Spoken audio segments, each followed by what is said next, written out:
Friends, welcome to mathematics world. Doctor Sonen Gupta online maths class. Dear friend, जैसे कि आप जानते हैं कि आप लोगों की बार बार डिमांड आ रही थी सर डिस्क्रीट मैथमेटिक्स के ऊपर एक वैसा वीडियो लेक्चर बनाइए जिससे कि हम इस सब्जेक्ट को आसानी से क्लियर कर लें। तो आज इसी टॉपिक पे हम बात करना चाहते हैं। और आज टॉपिक जो आपको बताने वाला हूँ, how to pass in discrete mathematics. Generally ये जो पेपर जो होता है वो सी एस और आई टी वाले स्टूडेंट के लिए होता है। कौन कौन सी स्ट्रेटेजी हमें फॉलो करना चाहिए, कौन कौन से टॉपिक हमें कवर करना चाहिए, कौन से इंपॉर्टेंट क्वेश्चन होना चाहिए जिससे कि हम यहाँ पर पासिंग मार्क्स को गेन कर सकें, किस प्रकार से हम गुड मार्क्स ला सकते हैं, किस प्रकार से हम एक्सीलेंट मार्क्स ला सकते हैं। इन सभी चीजों को आज के लेक्चर में मैंने कवर किया हुआ है। तो आइए स्टार्ट करते हैं।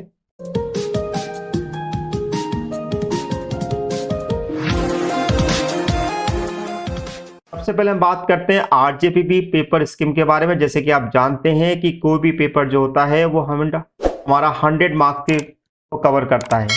इसमें 70 मार्क्स जो होते हैं वो थ्योरी के होते हैं, साथ में मिड सेमेस्टर के 20 मार्क्स होते हैं, साथ में आपके असाइनमेंट के 10 मार्क्स होते हैं। सवाल ये उठता है कि मिड सेमेस्टर थ्योरी मार्क्स में हमें कितने मार्क्स लाना चाहिए जिससे कि हम पास हो सके। तो आपको यहाँ बता दूं कि आपको यहाँ पर मिनिमम 23 मार्क्स लाना कंपलसरी है। इसी प्रकार अगर मिड सेमेस्टर की बात करेंगे तो यहाँ पर आपको 7 मार्क्स लाना कंपलसरी है। और असाइनमेंट और थ्योरी की उसके बारे में बात करेंगे तो यहाँ पर आपको मिनिमम 5 मार्क्स लाना कंपलसरी है।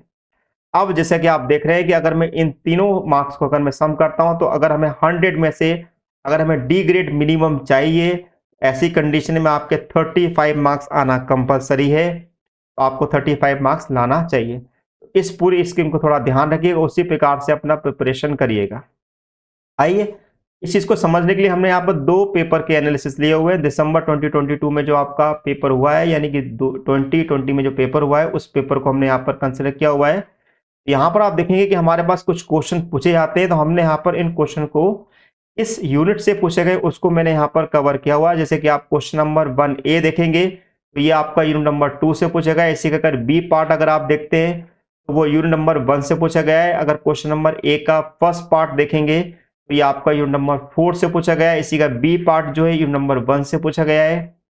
थर्ड का ए पार्ट जो है यूनिट नंबर 3 से पूछा गया है। इसी का बी पार्ट जो है यूनिट नंबर 3 से पूछा गया है।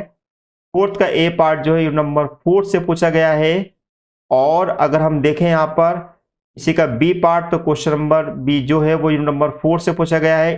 फिफ्थ ए जो है फोर्थ यूनिट से पूछा गया है। इसी का बी पार्ट जो है यूनिट नंबर 1 से पूछा गया है।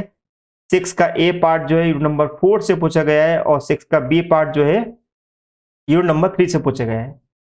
क्वेश्चन नंबर 7 का ए पार्ट यूनिट नंबर 2 से पूछा गया है। इसी का बी पार्ट जो है यूनिट नंबर 1 से पूछा गया है। 8 का ए पार्ट जो है वो यूनिट नंबर 2 से पूछा गया है। और इसी का बी पार्ट में कई 3 पार्ट दिए हुए हैं। इसका क्वेश्चन पार्ट जो है state the pigeonhole principle unit number 1 का है, जबकि इसी का सेकंड पार्ट जो है नंबर 4 का है। और इसी का थर्ड पार्ट जो है वो यूनिट नंबर 2 का है। यहाँ पर एनालिसिस करने का मेन लॉजिक ये है कि हम ये पता लगा सकें कि भाई किस सेमेस्टर में किस टाइप के जो क्वेश्चन पूछे जा रहे हैं, इस यूनिट का कितना वेटेज है, ये हम पता लगाना चाहते हैं। बस मैं आपको यहाँ बताना चाहूंगा कि हर यूनिट का मिनिमम वेटेज 14 मार्क्स का होता है, लेकिन कई बार जो एग्जामिनर होता है, वो जो पेपर सेटर होता है, किसी किसी यूनिट को यहाँ पर मिस भी कर देता है। जैसे कि आप देखेंगे जब दिसंबर 2022 में जो 20 में जो पेपर हुआ है उसमें नंबर 5 से एक भी क्वेश्चन नहीं पूछा गया है। इसी प्रकार जो लास्ट सेमेस्टर में जो पेपर हुआ है जून 2022 का, उसका हम एनालिसिस देखते हैं। उसके अकॉर्डिंग अगर आप देखेंगे क्वेश्चन नंबर 1 का जो ए पार्ट जो है वो यूनिट नंबर 1 से पूछा गया है। इसी का बी पार्ट जो यूनिट नंबर 2 से पूछा गया है। सेकंड का ए पार्ट जो है यूनिट नंबर 1 से पूछा गया है। इसी का बी पार्ट जो यूनिट नंबर 1 से पूछा गया है। थर्ड का ए पार्ट जो है नंबर 3 से पूछा गया है। इसी का बी पार्ट जो है नंबर 3 से पूछा गया है। फोर्थ का ए पार्ट जो है नंबर 3 से, और इसका बी पार्ट जो है वो आपका नंबर 2 से पूछा गया है। ओके, और देखें हम इसके आगे क्वेश्चन नंबर 5 का ए पार्ट जो है वो नंबर 4 से पूछा गया है। इसी का बी पार्ट जो है नंबर 4 से पूछा गया है। 6 का ए पार्ट भी नंबर 4 से पूछा गया है। और नंबर 6 का सेकेंड क्वेश्चन में जो है वो भी आपका 4th यूनिट से पूछा गया है। 7th का ए पार्ट जो है यूनिट नंबर 4 से पूछा गया है। इसी का बी पार्ट जो है वो नंबर 5 से पूछा गया है। लेकिन 8th के अंदर आप देखेंगे तो हेज डायग्राम, लेटिस और बाइनोमियल थ्योरम जो है तीनों की तीनों टॉपिक जो नंबर 4 से पूछे गए। यानी कि अगर हम इस पेपर को भी अगर हम ध्यान से देखें तो आपको दिखाई देगा यूनिट नंबर 5 से केवल एक क्वेश्चन पूछा गया है जिसका मार्किंग है 7 मार्किंग। अगर हम इन सब दोनों पेपर का अगर हम कंपैरेटिव एनालिसिस करें तो आप देखेंगे कि दिसंबर 2020 में और जून 2022 में जो पेपर हुए हैं उनकी मार्किंग किस प्रकार से है। दिसंबर में आप देखेंगे कि यूनिट नंबर 1 से 30 मार्क्स का पूछा गया है, जबकि 2022 में 21 मार्क्स का। यूनिट नंबर 2 है 23 मार्क्स की, 2022 में 14 मार्क्स की। यूनिट नंबर 3 है 38 मार्क्स की, 2022 में 21 मार्क्स की। यूनिट नंबर 4 जो है 35 मार्क्स की और यहाँ पर 49 मार्क्स की पूछी गई है। आप सोचिए कि पूरा पेपर अगर हम करने की क्या जरूरत है, हम तो केवल एक यूनिट भी तैयार कर लें तो भी हम पास हो सकते हैं। आप देखेंगे ये 49 मार्क्स की पूछी गई है, यानी कि सबसे ज्यादा जो वेटेज दिया जा रहा है वो यूनिट नंबर 4 को दिया जा रहा है। तो आप यूनिट नंबर 4 को एक एक क्वेश्चन को अगर आप सॉल्व करते हैं तो डेफिनेटली आप बहुत आसानी से पास हो सकते हैं। लेकिन फिर भी ये जरूरी नहीं है कि हमेशा वेटेज यही बना रहेगा। तो हमने इसके लिए कुछ ट्रिक्स निकाली हुई है, उस ट्रिक्स को आप ध्यान से समझिएगा। ट्रिक्स क्या है, हमने ओवरऑल अपने लेक्चर को 3 पार्ट में डिवाइड किया हुआ है कि किस प्रकार से हमें कौन कौन से टॉपिक डिस्कस करना चाहिए जिससे कि हम पासिंग मार्क्स गेन कर सकते हैं, गुड मार्क्स किस कैटेगरी में लाना चाहिए और एक्सीलेंट मार्क्स किस कब मिलेंगे, कि कौन कौन से टॉपिक हम कवर कर सकते हैं। आइए सबसे पहले बात करते हैं पासिंग मार्क्स। इनको हमने रखा हुआ है 25 से 30 मार्क्स तक, तो भाई मुझे चाहिए ही चाहिए। तो यूनिट नंबर 1 से अगर आप केवल 2 टॉपिक क्या बोलेंगे, एक टॉपिक भी अगर आप तैयार कर लेते हैं तो भी आप 7 मार्क्स ला सकते हैं। तो यहाँ पर मैथमेटिकल इंडक्शन और प्रॉब्लम्स ऑन सेट थ्योरी तैयार कर ले तो आप आसानी से 7 मार्क्स आप गेन कर सकते हैं। यूनिट नंबर 2 की अगर हम बात करें तो ग्रुप एंड सब ग्रुप पढ़ लीजिएगा आप, तो यहाँ पर आपको 7 मार्क्स मिल जाएंगे। यूनिट नंबर 3 की अगर हम बात करें, यहाँ पर टोटोलॉजी, कॉन्ट्रोडिक्शन, लॉजिकल इंप्लीकेशन कर लेंगे तो आपको आराम से 7 मार्क्स मिल जाएंगे। यूनिट नंबर 4 की अगर हम बात करें तो यहाँ पर आप शॉर्टेस्ट पाथ तैयार कर लीजिएगा, साथ में मिनिमम स्पैनिंग ट्री तैयार कर लीजिएगा। बहुत है, इन 2 टॉपिक को कवर कर लेंगे तो आराम से आप 7 मार्क्स गेन कर सकते हैं।